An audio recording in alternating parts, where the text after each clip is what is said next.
Good afternoon, everyone. Good to see those few familiar faces out there. You guys, as guides, have the best jobs in the world because you get to change people's lives every day. So people like stories. They like to hear stories about other humans. And that's all history is stories about other humans. As you're taking people around, I'm going to tell you about some transportation methods that people have used to get to the canyon, and some of them are a little on the odd side. Some of them aren't. Now, up until recent times, in the 1500s, when the Spaniards came around here, there was only one way to get to the canyon, and that's on the bottom of your 2 feet, one right after the other. And there are people that lived here for a really long time, and that was how they got here. And they got here for a lot of the same reasons that people come here today, and a lot of the reasons that people came during this interim period that I'll be talking about. This is a painting from the Zuni Map Art Project. This is a part of their land. This is part of their culture. Those people that lived here for a long time, they came here for mineral resources. They came here for spiritual reasons. They came here for water. They came here for food. So this was part of that land. And they walked to get here.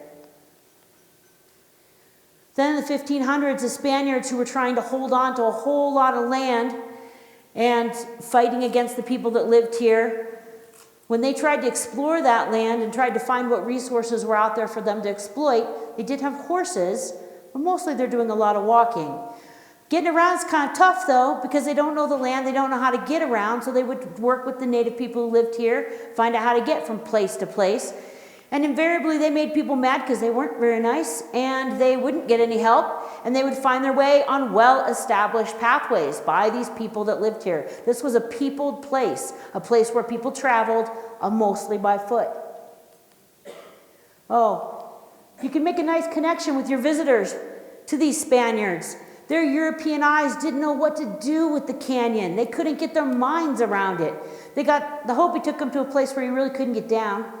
They didn't really want them to find the way to get down. They didn't want them to come back. They spent 3 days trying to get down to the river that they thought was about 6 feet wide, and that the distance between the two rims was maybe 6 or 10 miles. So you can make some comparisons to your visitors talking about that and how big they might think the river is.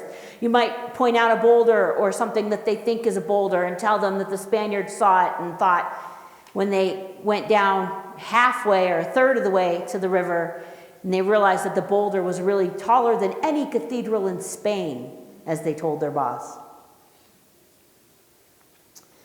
There were a lot of expeditions. Oh, these are out of the wrong order. There we go. There are a lot of, that's why I wanted to look, Laura. There were a lot of different ways that people are going to get to this portion of the continent once it becomes part of the United States. Hundreds of years later, we acquired this property in 1848 in the Mexican-American War. We discovered, or somebody discovered, gold in California in 49, so there was a huge priority in getting to California. The fastest way you could get to California was to take a boat from the East Coast, go across the area that's now called Panama on foot, or maybe a horse or something, and get to the other side and get on another boat. And we're not talking the Royal Caribbean, and that's if you didn't get some kind of mosquito-borne illness while you were on land.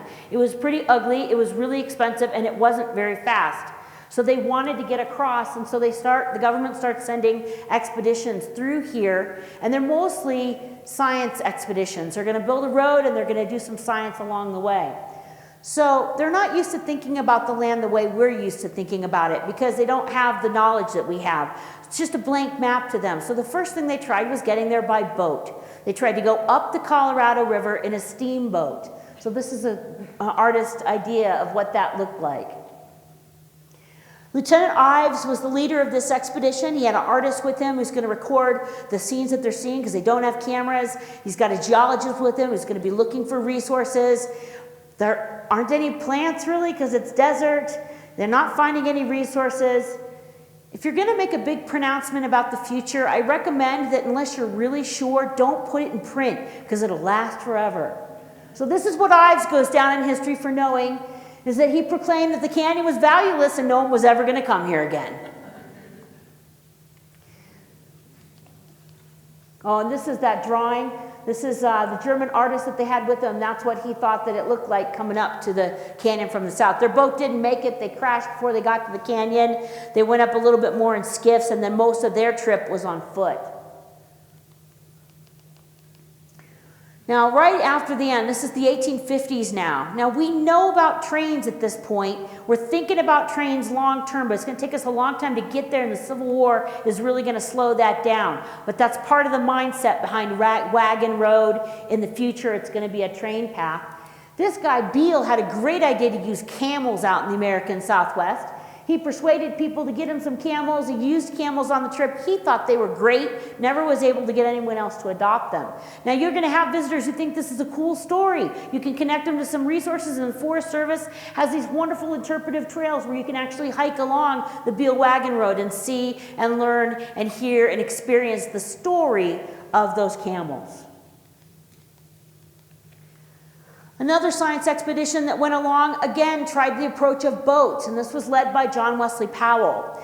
Now, what's really interesting, as my friend Wayne pointed out to me a while back, many of the things that people are first going to hear about the canyon all through the 1850s, 60s, 70s, 80s, 90s, the aughts, are going to be from scientists. Scientists that find the canyon, scientists that come to the canyon. They study the animals, they study the geology, they study the weather, they study the climate. They do all kinds of work, and they make those explanations. Now, Americans were really fascinated by science during this period. So instead of going to the movies and seeing the latest Marvel movie, they would go hear a lecture from a scientist.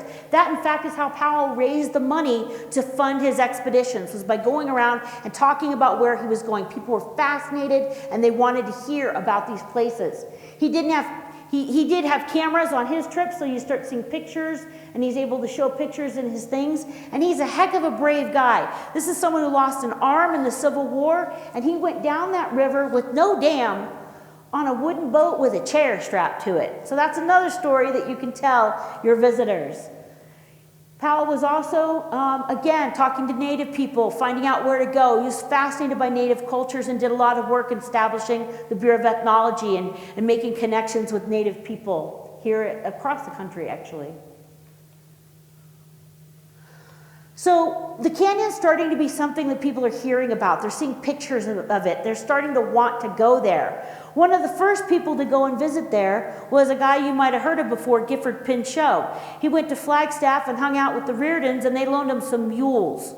So we just heard all about mules. Now, he probably didn't ride on the mules. He would ride in a wagon. It's not very comfortable, and that's how he got up to the canyon, because he wanted to see it. He's a scientist, but he also wanted to see it because he had heard about it. Well, he was so busy looking at it that he lost his mules. It took him 2 days in a snowstorm in the spring to find them. So he was pretty familiar with this area.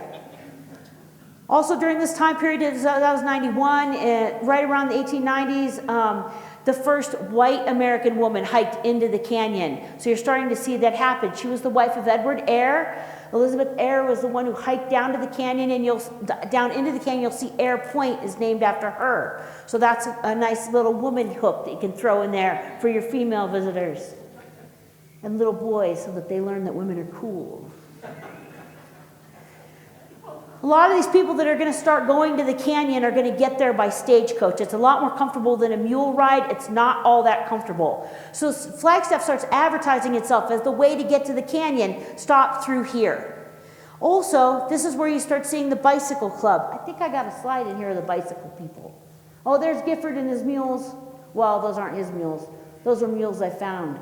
This is the Coconino Cycle Club. If you've got bicycle enthusiasts in your own self or in your visitors, talk to them about how bicycle people rode their bicycles from Flagstaff to the Grand Canyon. And bicycle people, enthusiasts, were the ones who drove the good roads movement, which gave us our road system. Very early on in the late 1880s and the 1890s, they were advocating for good roads so they could ride their bicycles. But most people are going to get here by stagecoach. They're going to come on it from Flagstaff, and they're going to make this trip. It took a couple of days. It wasn't all that fun, but that was how people were getting there. Meanwhile, the Atchison, the Topeka, and the Santa Fe was the third of the transcontinental railroads to get built. It was coming out of Chicago, went to LA, and it came through this part of the country in 1882, got to LA in 1883. Now, what's important about railroads is that they're way more comfortable than a stagecoach. You can take a lot more people, a lot more freight, and they're faster. They're so much faster. Railroads change everything. So one of the things the Atchison, Topeka, and Santa Fe wanted to do was they wanted to sell tickets to people, not just freight. They want to increase their bottom line. So they partner with the Fred Harvey Company and Native American artists, and they start encouraging people to come out and experience these places. And what is the most highest thing you can experience in the Southwest? It's the canyon, and their train line didn't go there. Lucky for them, Bucky O'Neill saw them coming. Bucky O'Neill is one of those might have been stories, another fun one for you to tell to your visitors. He was in Prescott, he was a marshal, he was a judge, he was a sheriff. He would have been our next governor, but he got rounded up by Roosevelt as a Rough Rider and went to Cuba and died there in the Spanish-American War in 1898. If he hadn't died, he would have finished his railroad, which went to the Grand Canyon to hit those mineral deposits that somebody else was telling you about, which is one of the many reasons people went to the canyon. And that rail line was partially built but not completed, and this Atchison, Topeka, Santa Fe completed it in 1901 and started shipping their tourists up. And that became the main way to get to the canyon.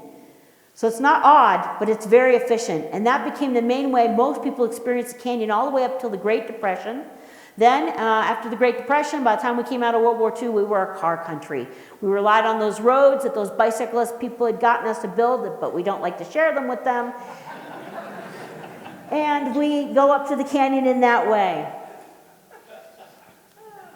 Now, cars did come out same time as the canyon, but which do you think is more comfortable, riding on a train or riding in this car? Lippincott rode in the Taj Mahal of cars, a 1901 Toledo steam car in 1902, and went up to the canyon by those good roads that weren't quite that good yet. But cars are going to win out. That's how most people get to the canyon today. Although the Grand Canyon Railway exists again, which is wonderful, they bring a lot of people up here. There are many other ways that people can come to the canyon. I've heard that there's someone who body surfed on the river. I've heard that there are people today that walk on a glass sidewalk in the middle of the air over the canyon. And all my European friends have experienced the canyon by visiting Vegas and flying over it. Thank you very much.